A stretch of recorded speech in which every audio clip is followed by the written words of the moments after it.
What's up, guys? Welcome back to the channel and welcome to Libra season. I am a day late on this video, but I am making efforts to catch up on my videos.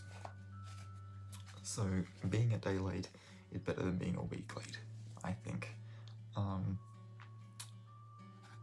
just trying to get myself set up here. Why is my...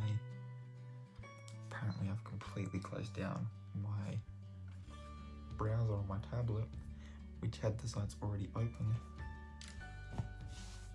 So while we wait for that, here we are. What's this one looking like? Is this the one we usually start with? I feel like it is.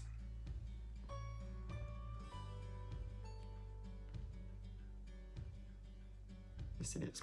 Cool. So this video is about the cardinal signs, for which Libra is the air representative of this triplicity. So the cardinal modality is assigned to Aries, fire, Cancer, water, Libra, air, and Capricorn, earth. The other interesting thing about cardinal signs, before I mention anything else written on this list, because I don't know if it's going to be on here or not, Aries and Libra sit on what is called the celestial equator. And the fact that they sit there means that those signs are when the equinoxes happen.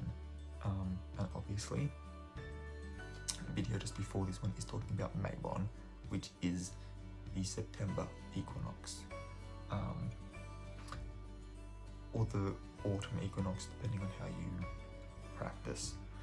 And then obviously Aries would be the other one. It's generally, in the northern hemisphere anyway, it's generally celebrated around about Easter time. So that's those two. Cancer and Capricorn actually have relevance because they sit at the highest point and the lowest point of the elliptical, which is sort of the off-centered sort of circular shape that the star signs actually sit on. And the reason it's not perfectly in line with the geographical equator is because obviously as the sort of planet is tilted in summer, you still need to be seeing stars. So the ones you're seeing there are actually sort of, you sort of picture it, if it's sort of tilted this way, if the stars go like this sort of thing, you're gonna be able to see them. That makes sense. I'm hoping it does. But then when you sort of align that with the tilt of the Earth, it's going to be off a little bit. Yeah, so Cancer and Capricorn are those, and you can tell which one's which because they are the northernmost point and the southernmost point of the tropics. I believe Capricorn's the southernmost one, with the Tropic of Capricorn crossing, like going across a part of far north Queensland. So the Cancer one would be the Northern Hemisphere's one, that I believe is the one that goes sort of through the Caribbean. So cardinal signs actually have geographical importance, essentially, which is really cool. They are the 1st, 4th, 7th and 10th houses, and so therefore technically, if I'd done these in order, cardinal actually comes before fixed, which comes before mutable, but because of how the signs and the elements and the modalities work. By the time we finished doing our 4 elements of fire, earth, air and water, we were up to a fixed sign, which is why in July we did fixed for Leo instead of starting with the cardinal signs. So if an astrological chart shows a preponderance of planets in these houses, so 1, 4, 7 and 10, its energy is weighted towards cardinality. Cardinal signs are the initiators of the zodiac. I don't want this ad to go away. Oh, I don't want a new tab either. I want this ad to go away. Thank you. Initiators of the zodiac. They are found at key jumping off points on the chart wheel, specifically the ascendant, the midheaven or the medium Kali, the descendant, and the imam Kali. Now the medium Kali and the imam Kali are generally seen on birth charts, just written as MC and IC.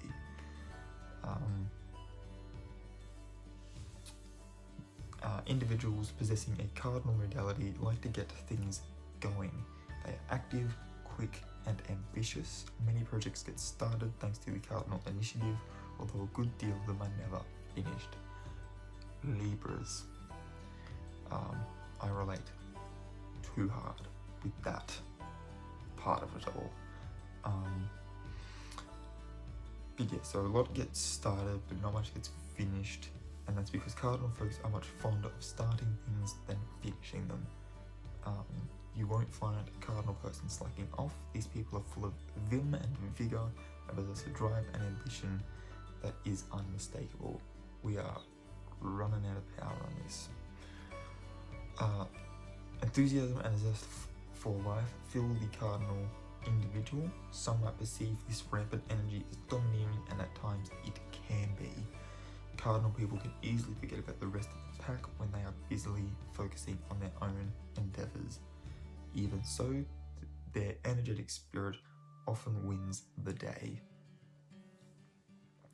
Cardinal folks are clever and want to win. They love to start things, and whether they finish them or not, there's always a lot going on. Naysayers who find them to be too self-centered will simply have to watch and marvel as they speed by.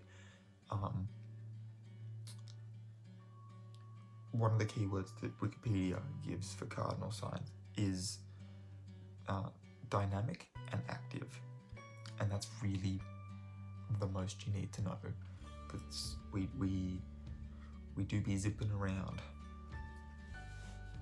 So cardinal signs are sort of the CEOs of your group chat. They want to take charge of your life, and for the most part, assuming their intentions are for the best, let them. They will speed you along on the greatest adventure you'll have been on, if I do say so myself. If you're even the tiniest bit into astrology, you probably know your sun sign. Mine is Libra. We are in Libra season. Let's go. So that's your main zodiac sign, the one determined by your birthday, the one you tell people when they ask what's your sign. So you might also know that your birth chart contains much more than just your sun sign. You've got a moon sign, Mercury, a Saturn, a Venus, a Mars, a Jupiter, a Neptune, a Uranus, a Pluto. You'll have a dark moon, Lilith. There'll be an ascendant. There'll be a north node, etc.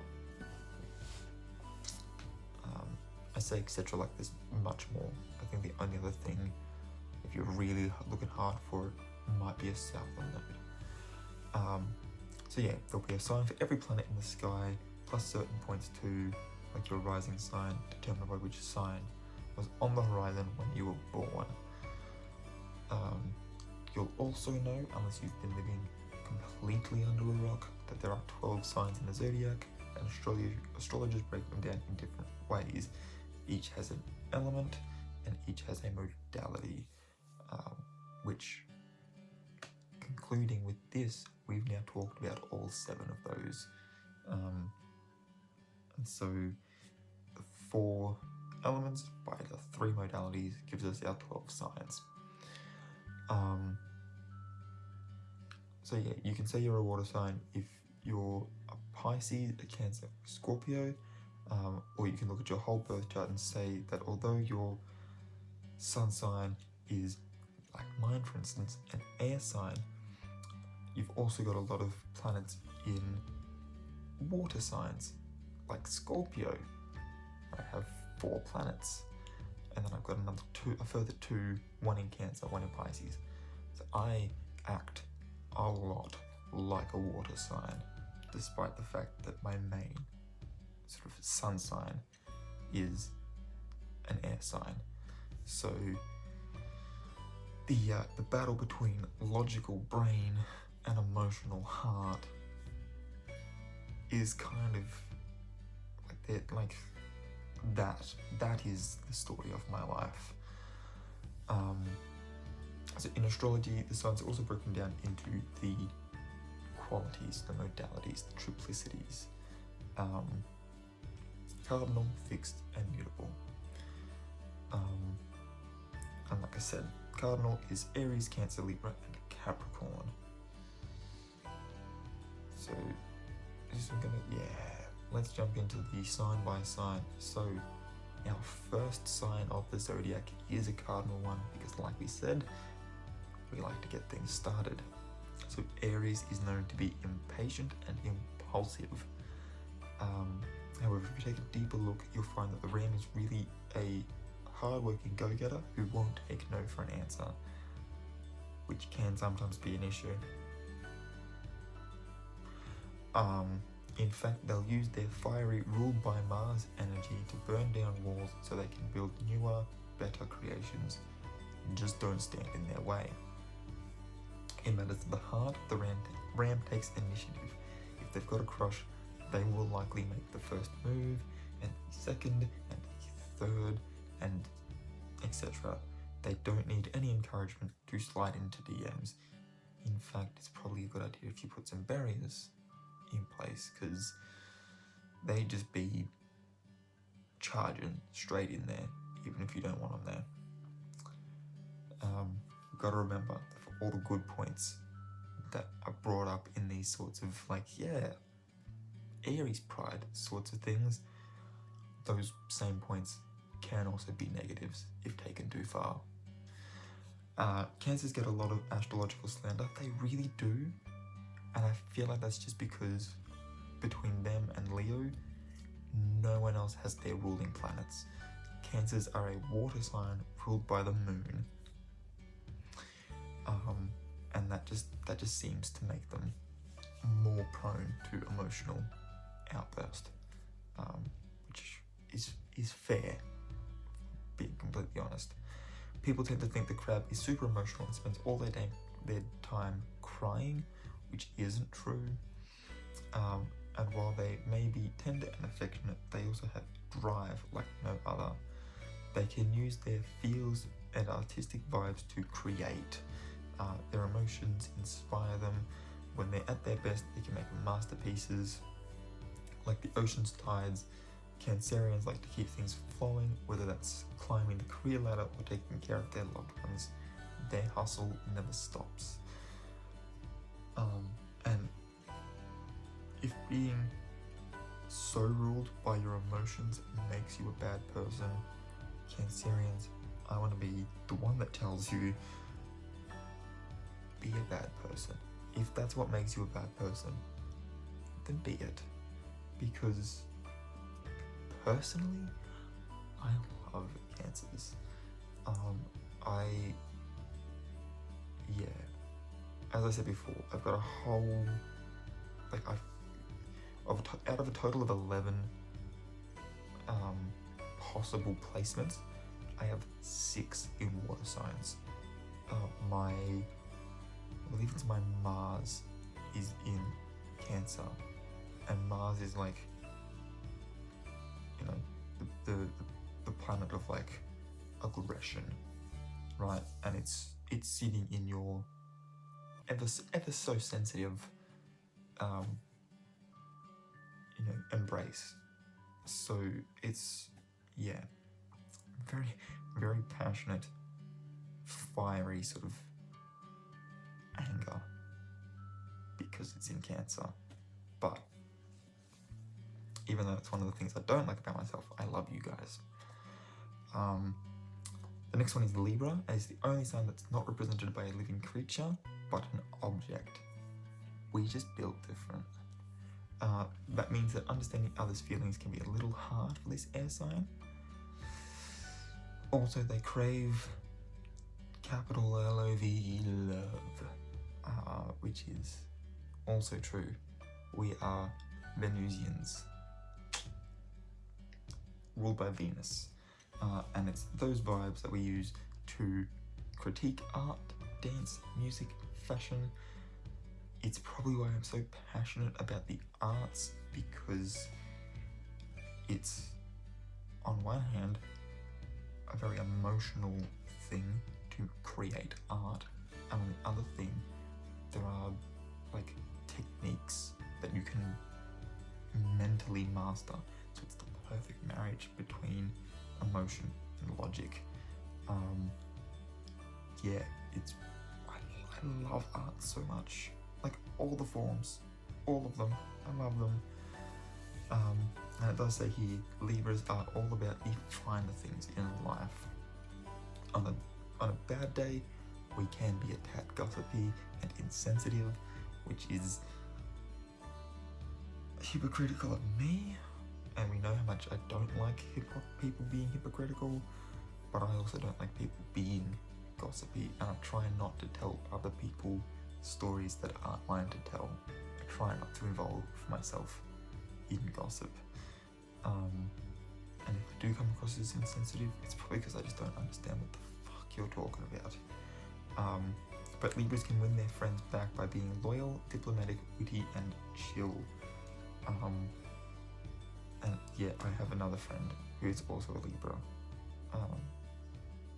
And yeah, no, I personally, and as a friend of a Libra, can attest that loyalty is something that we're good at to a fault. It can get us into some hot water sometimes. In love, Libras will make your head spin by flirting hard and pushing you to commit ASAP.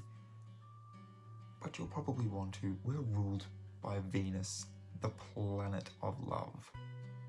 Why would you not? The other thing too is that one of our highest compatibilities is with Taurus, which is an earth sign, but that's also ruled by Venus. So just saying, you have sort of the best relationships, which is really cool, because the person I'm sort of crushing on the most at the moment is the Taurus, which is kind of cool. It's kind of cool. We send them that manifestation into the universe. Last but not least is Capricorn. This earth elemented sea goat isn't as hard-natured as you may believe. They're actually the watery part of Earth because they're goats with fish tails. Capricorns can be a bit harsh at times, but at their core, they're sensitive folks who feel their emotions on an extremely deep level, which is kind of uncharacteristic for an Earth sign who's generally speaking more focused on physical things like career, money, and the material plane. So anything that they can touch is sort of what they're more concerned with. So for one of them to not only be the go-getter of the Earth group, but also to be able to feel their emotions, because they've got this sort of sub-element of water within them. Very interesting. So yeah, they feel their emotions on a very deep level. They just don't always show it because they're so protective of their energy and their boundaries. They have a rep for being meanies, but they're actually ride or die besties. It's just not a wise idea to piss them off, is all. They have no patience for those who waste their time or take without giving back. You will be cut off. Just a reference pitch perfect there. Capricorns have, of all of us, they have the most CEO energy. Obviously the E in CEO meaning economic, and as I just mentioned, earth signs are more focused with career and finances and material gain. And whether that, when I say material gain, that material gain could be people, and they want people to surround themselves with and be popular. That could be the material gain thereafter. It does come from an emotional need for wanting friends, and therefore can relate to that watery part of them, but that it's still at its core a material gain, as opposed to a water sign seeking out true friendship. Just to sort of give you that idea there. But yeah, these guys have the most CEO energy of any of the cardinal signs, whether they're running their own business or planning a group trip with their crew, their squad. They are the one writing the itinerary for the overseas trip. They're the ones going to the travel agent and booking it, while everyone else just has cocktails and whatnot. What the hell is going on? I don't want any of your pop-ups. Thank you. Go away. So yeah. And I can attest to the Capricorn thing as well because my sister is one. And yeah, that more or less sort of sums up sort of the main things that you could say about my sister. Now to finish off the whole thing, as always with these videos, go back and remind ourselves what our houses are. So the first house, the one commonly associated with Aries, is the house of self, and it sort of represents physical appearance, traits and characteristics, someone's resourcefulness, their outlook and their impressions, their ego, which you could only give that to a fire sign, and then being the first house, beginnings and initiatives. And obviously with Cardinal Signs loving to start new things, what better sign to have it? The fourth sign for Cancer is the house of home and family, and it represents ancestry, heritage and your roots. So how all of human history has led to you directly, your personal foundation and current environment. It represents sort of the mother or caretaker parts of ourselves. It also represents, in a more physical sense, housing and the household. It relates to the social matters of your neighborhood, as well as your comfort and security. Tidiness and pets are also sort of a part of this as well.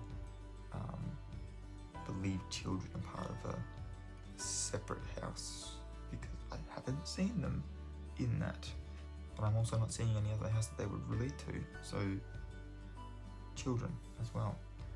The 10th house is Libras, which it wouldn't be anything else except the house of balance. It represents partnerships, marriage and business matters. So those partnerships could be romantic, sexual, platonic, business, academic, whatever. So yeah, the actual like marriage and business deals, rather than just partnering up, like actually making something official there, is what that bit's more leaning towards. Diplomacy is another bit, agreements, contracts, and all the official things, and then of course equilibrium, that give and the take that all partnerships should have. And then last but not least is the 10th house for Capricorn, the house of enterprise, and it represents our ambitions, our motivations. It rules over our career and our achievements. Our societies and government is sort of here. The father and authority figure is in this, as opposed to Cancer's mother caretaker. And then notoriety and advantage are also within Capricorn's 10th house. And these ones are all angular. And so, like I said, the key word for these guys is action. Our fixed signs would be succeedent houses, with security being their biggest keyword, and then our mutable ones are cadent, with learning and sort of education being their main keyword. Cool. So that's all I've got for this video. Double checking my number 22. 22. That's here. Time for a question for yourself. What would you do with your life if there were no limits? How would you do it? Can you try something now? And what's currently limiting you? I've answered a similar question to this before, but yeah, if I had no limitations, I feel like this one's the same as like if I didn't have to work. But if my life had no limitations, like what would I do with it? If I could physically do anything humanly possible, keeping it within, you know, some semblance of a real world situation, like a real world hypothetical, I would do exactly what I'm already trying to do. I would do my social media content creation stuff that I enjoy.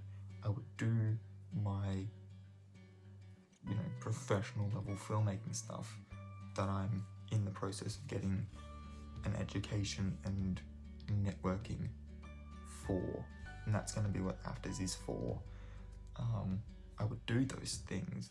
I would socialize as much as I could. Like, if there are no limitations, that means that if I want to socialize with my friends, there's no limitations on them either being able to socialize with me, because if they can't, then that's a limit to me, if that makes sense. So there's no limitations. That's on anybody. So I would hang out with my friends more, I would socialize, I'd hang out with my family more, especially like my extended family. I feel like I don't get to spend enough time with some of them. I would love to spend more time with some of them.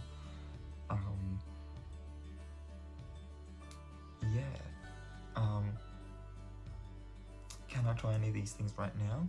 Yes. You know, there's things like organising game nights. My birthday's coming up. I still don't know what I want to do for that, but I want my friends involved. I do know that.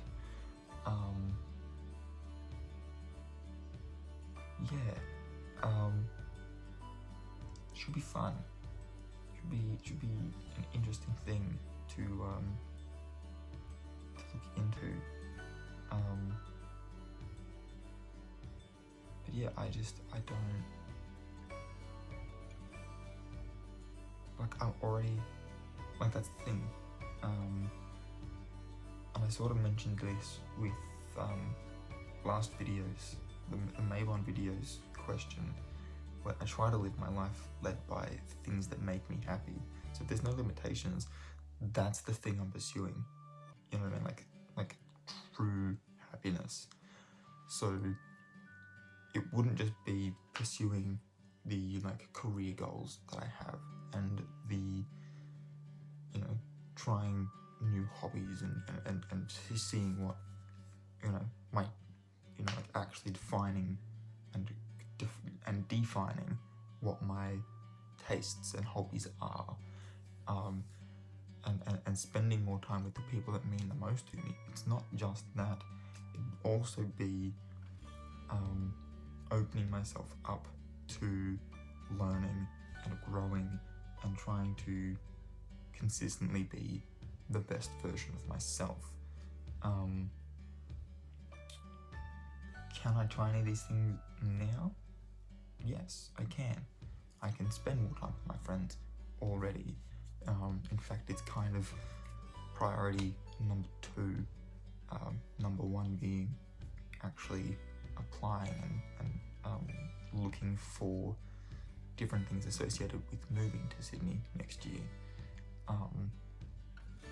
But yeah, so secondary to that is spending as much time with my friends as I can while I'm still in the area and have the ability to. And then what are my current limits?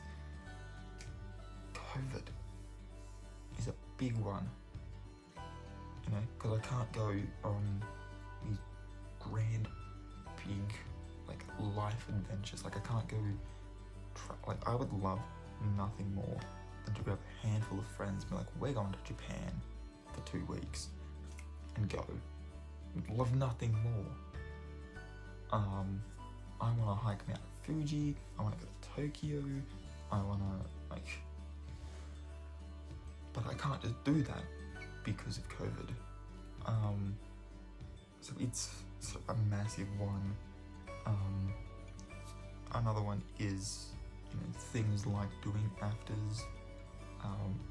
Not only is that itself going to take time, and building connections and networking is going to take time as well, but